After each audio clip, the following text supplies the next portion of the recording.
What M. Night Shyamalan has done here, he takes reality and then he stretches it.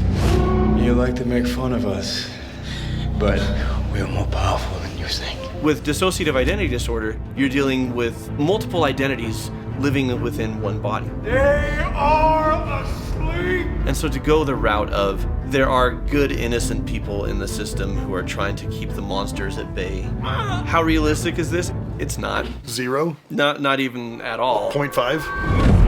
Filmmaking-wise, screenplay-wise, performance-wise, one of M. Night's best films. Oh yeah, easily. I thought I lost you. Something that DID is tied to is trauma. Kevin Wendell Crumb! Psychologically speaking, that's something that the performance gets right. There's no cuts, there's no visual effects, there's no trickery, there's just James McAvoy being a goddamn hero. Let him show the world how powerful we can be. Here, mental illness leads to murder and cannibalism and all sorts of terrible things. So not accurate. We're gonna go to town on this. Okay.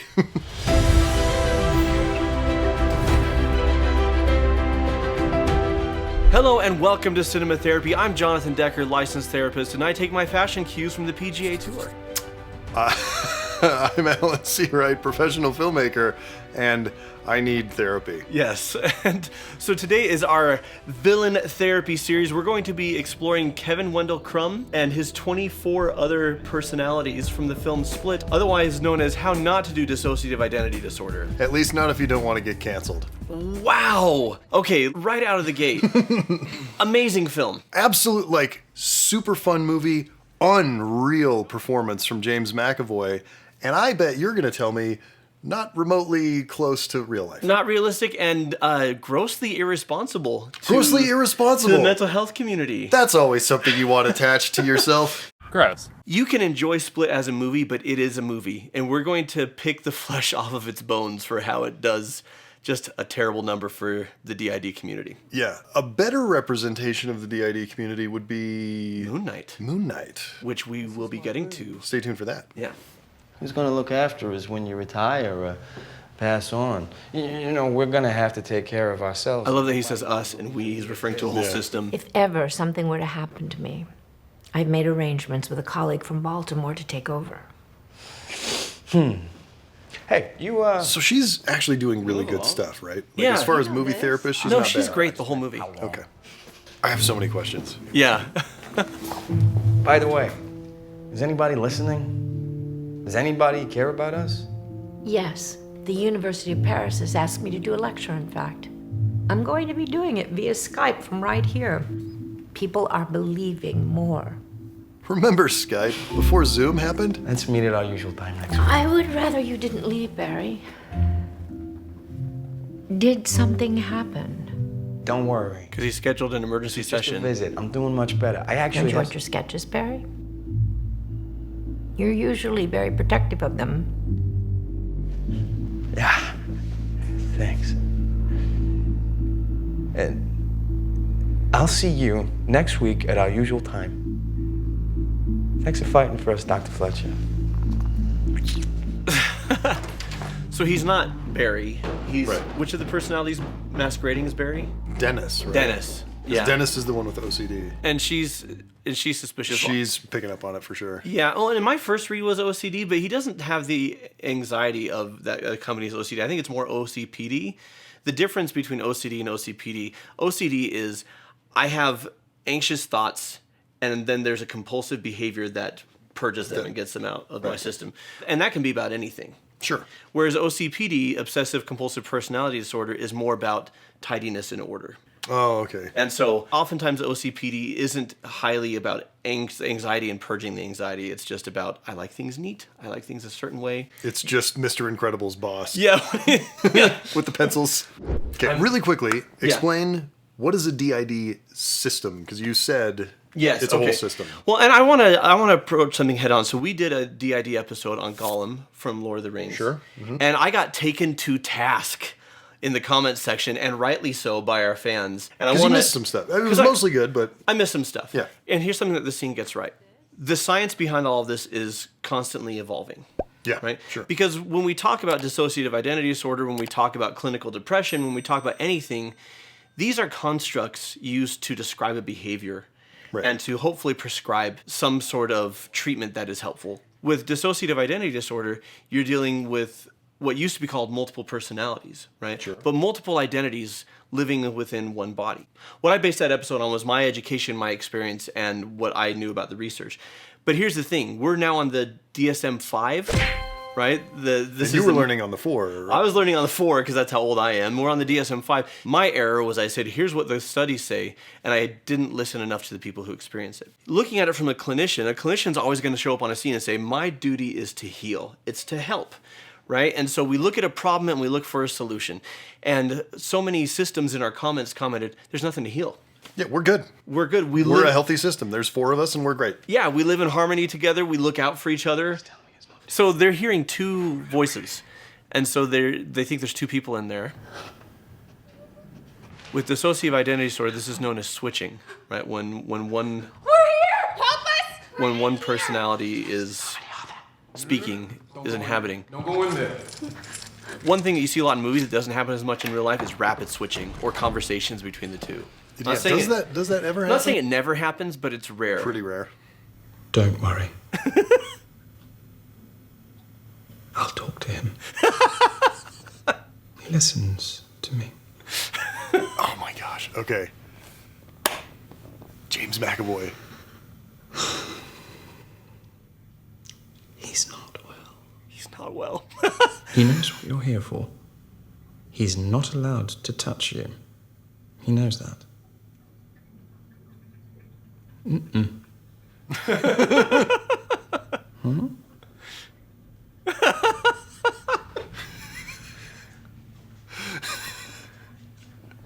Please don't be offended when I laugh at things. It is a horrible mental health representation, but the performance is so good. Is And sublime. I'm a licensed therapist, but I also love movies, and I love this. Like, I love... Yeah. James McAvoy, he's not just, changing his voice and 1 or 2 mannerisms. His entire posture changes. The shape of his face changes because he's pulling with different muscles to do different things. So it's not just like that his expression is changing. He's resetting his jaw to different places, which will change the shape of your face and the set of how you look. Like, Patricia is very proper. Yes. Prim, and her chin juts forward just a little bit. And when he goes into Dennis, his jaw gets set back more. Like, his entire head moves back on the neck, and he furrows his brow a little bit. In one shot that is just living right here, where he changes from Barry to Dennis, it just sits on it for 45 seconds, and you 100% believe that 2 different people are in the same person. Yeah. There's no cuts, there's no visual effects, there's no trickery, there's just James McAvoy being a goddamn hero. It is phenomenal. And psychologically speaking, that's something that the performance gets right. Is that a DID system? They inhabit the same body, but they use that body completely differently. Yeah. One identity in an individual with dissociative identity disorder can have high cholesterol. 1. There have been cases where one identity is allergic to bee stings, the others are not. Are there moments where 2 identities can coexist at the same time? There are times when 2 identities can take the light or the spot or consciousness at the same time. This happened with Not a to my student I knowledge. was working with. That seems Hollywood And to me. her left and right hand were taking notes in different handwritings about separate things at the same time. But any systems watching who care to correct me or to say, no, that actually does happen, let me know. Yeah, we'd love to hear from As you. much as the difference between you and me and every person in that auditorium. The identities have different IQs, they have different physical strengths. One personality is a Russian weightlifter and can lift 3 times his body weight. Their ability to hyper-focus. So this is where we kind of get into the unbreakable universe here. Because we're talking about extraordinary abilities, Yeah. superhuman abilities. Individuals, through their suffering, unlocked the potential of the brain. So I talked about last time that it's very often linked to trauma, but not always. And whew, and a lot of people said, no, it is always trauma. It is always linked to trauma. And some people said it is always linked to childhood trauma. That's where it happens. There is a very strong correlation. Okay. Strong enough for the community, just for your average person, It's basically a law. it's basically a law, and you could establish causality. Okay. The thing is, from my perspective, in the psychology community, you can establish strong correlations to the point where you can say this seems causal, but we have to leave the door open for more Well, information. that's science, right? Exactly. Like, that's how science works. We know what we know. We don't know what we don't know yet. Exactly. And so I will say, and I'll correct my previous position on this, by all appearances, it is linked to trauma, specifically childhood trauma. Childhood trauma. Okay. But again, I'm not going to categorically say, and that's how it is, because that's not science. What M. Night Shyamalan has done here, and from a storytelling perspective, I think it's genius, but from real world standpoint, it's irresponsible. Okay, spoiler alert, if you haven't seen the film, like serious spoiler alert, this is part of the Unbreakable universe. Yeah. Right? David Dunn, Unbreakable, one of my favorite films, which posits like superheroes are real, but they don't fly around and they don't stop bullets. He takes reality and he just Stretches it a tiny bit. Yeah. Only a tiny bit. for this idea. Here we have this idea that is based on reality, that you have different personalities and they have different gifts, they have different talents, they have different abilities, they have different immunities, and then he stretches it. Yeah. Is it possible or plausible that one member of the system could, if I had two members, one of them can bench press more than the other? Sure. Absolutely. Yeah. I mean, but that's just sports psychology, right? Like, if you believe you can, you'll perform better, right? Correct. Yep. But your body has limits. Sure. So it doesn't matter, like what. Eventually, you're going to run out of muscle fiber. Exactly. Like, it's just a physical fact. And so it's not just, well, I have this member of the system and he can do these incredible things, and that's a big fiction of the film. Sure. That one of us, the Horde, can climb walls. Yeah, and be essentially bulletproof. And yeah. And this is where we get into a conversation about duty of the artist versus duty of the audience. Because if I'm the artist, I'm thinking, well, I'm clearly not saying this is how DID really is, because I've got a monster that climbs on walls. This is obviously fiction, and the audience needs to understand that. And it's in a universe with a guy who is literally unbreakable, Yeah. which is not a thing. Science has established this. Any human that gets hit by a truck is going to go splat. Wow, look at him go! You know, just when I thought he couldn't get any cooler, he goes, holy So what's your opinion on like responsibility of artists versus responsibility of audience? I, of course, am going to come down more on, duty of the audience. Like, I, as an artist, want to be able to tell the stories that I want to tell. Yeah. This is a great story. It's super fun. You have to go into it as an audience member thinking, like, I'm going to a movie now. I'm Yeah. not going to a documentary. Even if I am going to a documentary, maybe the documentarian has an agenda that they're pushing, like... T-Rex's vision isn't actually based on movement. My life has been a lie! That's not a thing. So I came out of this movie thinking, boy, that was a whole lot of fun fiction. It felt plausible, which Yeah. made it believable and fun. Yeah. I didn't come out of it thinking any of it was accurate. In fact, you've told me a bunch of stuff that's in it that is accurate that I assumed was just movie stuff. Yeah.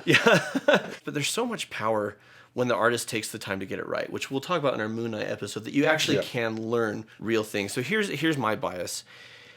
We need to collectively understand that if you're watching something, even if it claims to be based on reality, it's not. There's a website called History versus Hollywood, and it is one of my favorite websites, not because I love to like pick apart movies and destroy them and say how terrible they are, but because any movie based on a true story, it will say, here's what was real, here's what was created for the film, and to me, a movie is just a springboard to learn about something that I might not have. So if you watch Split and you're like, I wonder what DID really is, then that's a great thing. And then Split did a good thing for you. It did a good thing. It helped you learn some stuff. If you watch Split and you're just like, oh my gosh, DID is terrifying, You should re-examine your life choices. do some work. So question for those at home, because we're just having a conversation here, like please don't get upset with us if we took a position that's opposite from yours, because we really want to know duty of the artist versus duty of the audience.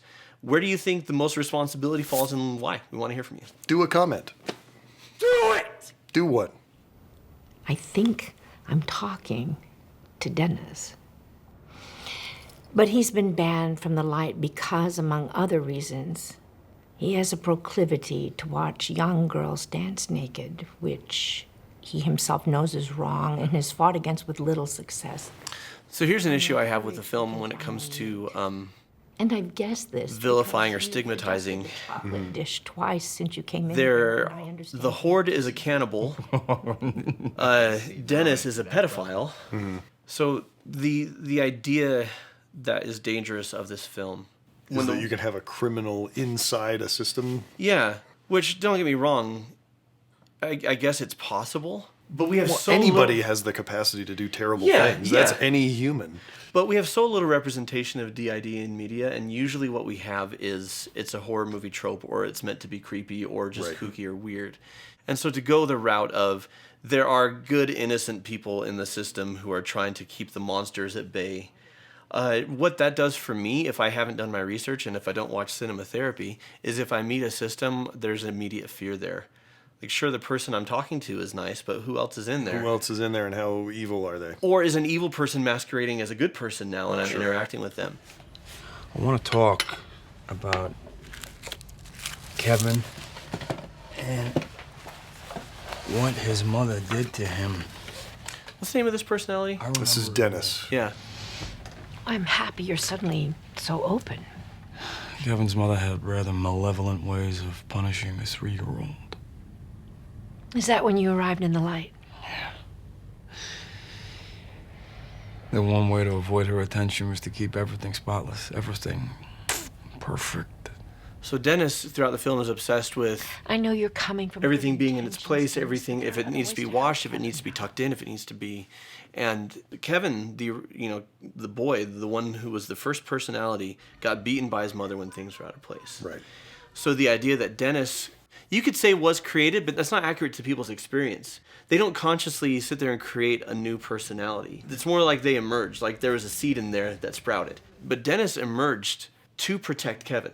Yeah. And that's a place where Split falls apart for me as far as psychologically.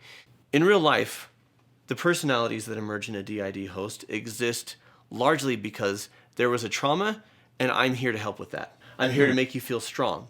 I'm here to help you, as we'll see in Moon Knight, have a happy childhood because you don't actually have a happy childhood, but you can live in this. By the way, find it super interesting that the core reason for Kevin splitting and Moon Knight, Mark, splitting personalities, exact same. Yeah. Mom is obsessed with cleanliness, and so he has to. There's a new altar that is created to clean things. This personality emerges to protect, right, and to protect from mother, and that is very true to life. What doesn't ring true to me for Split is that there are personalities that exist, so James McAvoy can show off his acting skills. Seemingly just to be cool things that James McAvoy can do. Yeah, they don't really serve Kevin. They don't really serve this greater purpose of protecting from trauma or helping through trauma. Yeah, I love Hedwig, but what the hell is Hedwig doing? Exactly. What psychologically is his role there? Yeah, what is his psychological use? Did you know that we have a Patreon? You can help support us and also get things like bonus content at patreon.com/cinematherapy. Here we are in Glass. Which I still haven't seen, by the way. Oh, I know. I need to watch it. Kevin Wendell Crumb. So, oh yeah, if you use his name, it pulls him out, right? He's like Beetlejuice. The core personality comes out? Yeah. I'm assuming that's not a real thing? No. Oh boy. Why it might work in his case is because his mom would say Kevin Wendell Crumb when she was punishing him, and it's a trauma trigger, and that brings him back to the trauma, which is when he was Kevin, and so that could help emerge Kevin. Okay. Particular story we tell ourselves begins somewhere, Kevin, from a memory. What? Hey, where's that girl? So he switches. Casey. She... Everybody wants to lie down. They're all fighting, etc. And Miss Patricia's yelling at me saying I gotta hold on to the light. She said, I have one job to do, keep Kevin out of the light. So, I'm sorry, you won't see him anymore. And you have to listen to her, right? Because she's an adult and you're not. Duh, yeah. He's crying? Jeez. Is he crying? Listen, I don't know about these other guys, but we are like a superhero. No? We're like, dun, dun, dun, dun. We're not crazy. Use of we is accurate. So, again, I love Hedwig. Hedwig is great. I have red socks. There's an interesting concept here of they're all fighting for the light, right? And in this case, she's trying to get to the original trauma. And nobody wants to go there. It's too painful. Because Kevin comes forth, he's the original, and he's the one that experienced all the trauma, and none of them want to re-experience that. None of them want to think about it, none of them want to feel it. And so they're trying to keep him down. So whether or not they could rapidly switch through like that, like see who's gonna land in the top spot, I'd actually like to hear from any of our systems in the comments, because I actually don't know. My experience and my understanding of the research is that a personality steps into the light. Like I love that. I love that. That's language. a great phraseology. I like that a lot. A personality will step into the light, and they'll stay there for a while. My experience is that they don't switch through that fast, but again, I could be wrong. Let me know. This is classified as a mental disorder, but a lot of systems don't experience it that way. They're quite content and happy together, and in some cases, it's these dramatically different personas, and in other cases, there's just shades of gray. Well, and to your point that, things that are classified as disorders are, generally speaking, like a normal thing, just sort of taken to a place where it, is interfering with your life. I don't know anybody who is always the exact same person. Yeah. We all put on slightly different identities for different scenarios. Like you're a slightly different person at church than you are at the DMV. Yeah. Or than you are at your work, or with your friends hanging out getting a beer, whatever. Or with your kids. Or with your kids, yeah. You're still you, but you wear different hats, and you show up as you, but with variations and gradients. Yeah. Situations where you're tough, situations where you're soft, situations where you're vulnerable, situations where you're strong. So again, DID in some ways is just a bigger version of that. Sure. And hopefully that helps with understanding. It's not scary. Yeah. It's just another state of being. Okay.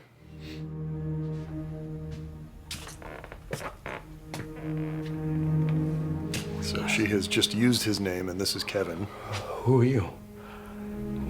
What's happening? Something horrible. What'd I do? Did I hurt you?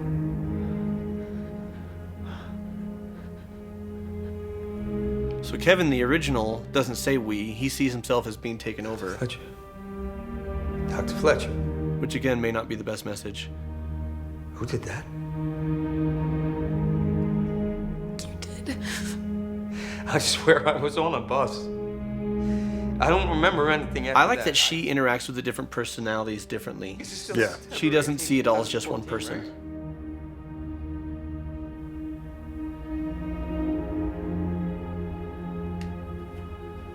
But he feels responsible for the behavior of the others. There's a shotgun I bought. It's in the bottom cabinet hidden behind things. The shells are in my uniform closet out in the service hall. Kill me. So again, artist versus audience. On the one hand, you could be like, oh, this is a terrible message. Yeah. I have DID, I'm dangerous, kill me. Versus, no, this is one character's story in a fictional universe. This one wants to live. Has Dr. Fletcher been getting our emails? This is what we have to do. We can... Dr. Fletcher's dead at this point, right? Yes.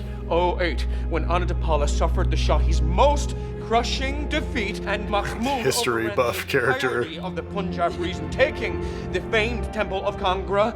We have been wronged by this alliance, this horde of Patricia, Dennis, and the boy. Their actions do not represent us. They are everybody just take a minute. Oh, baby girl. They've been stealing control of their life from me, but the group are gonna work through this. Honey, my name is Barry.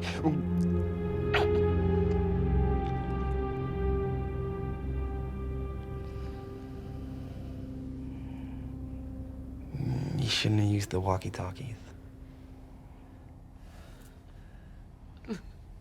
They almost caught us. Stop it, Hedwig!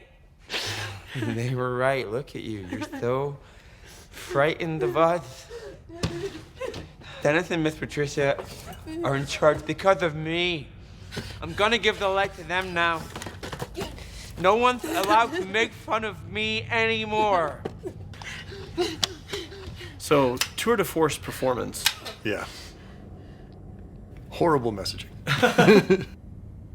Well, and then Patricia. Thank you, Hedwig. Patricia being a lady, of course, covers her chest up. Everything's fine now. Kevin Wendell Crumb. Kevin is asleep. We've made him sleep far away. You can call his name all you like, dear, but he's not going to hear you. The beast has shared with us his dream of a larger group to sustain him. 10 to 12 unworthy young next time. This is just the start. So again, filmmaking-wise, screenplay-wise, performance-wise, one of M. Night's best films.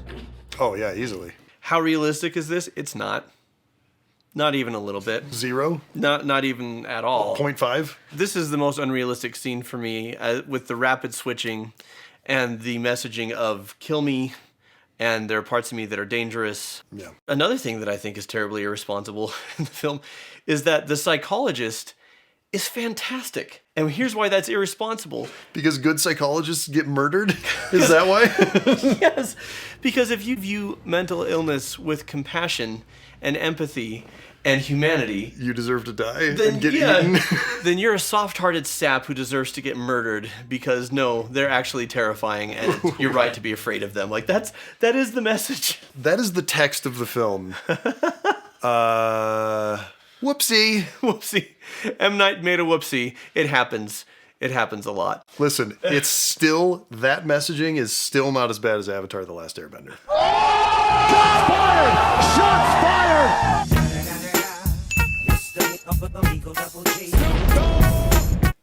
Okay, can we just have a little M. Night Shyamalan, a Shyamalamathon? Yeah, sure. If we might. When he's making good movies, hot damn, they're great. Oh, yeah. Like Sixth Sense, Unbreakable. I would put Signs in there, this in there for sure. Yeah. And then flashes of brilliance in some of his other The Visit, films. The Village, like, I know The Village gets dumped on. There's a lot to love there. There's a lot of great stuff in The Village. I am in awe of this man. He is such a strong writer, director, filmmaker. His movies feel like M. Night movies. They're shot in a particular way. Well, that's the thing. When they fail spectacularly. Yeah. Because he's Meryl from Signs. He's Joaquin Phoenix's character from Signs. He has to swing as hard as he can every time. Absolutely. What do you think of Split? What do you think of this episode? What do you think of us? Cancel us in the comments. Or don't. Please don't. We'd like to remain uncanceled. So until next time, who would like a PB&J sandwich? I'm taking the light now and I'm giving it to them. No one's ever gonna make fun of me anymore. And watch movies. That's good, Hedwig. Thanks. I practiced for all of about 12 seconds. Gandalf's wanting to greet the new person. Hello. You're a very good puppy. Come here. Nope.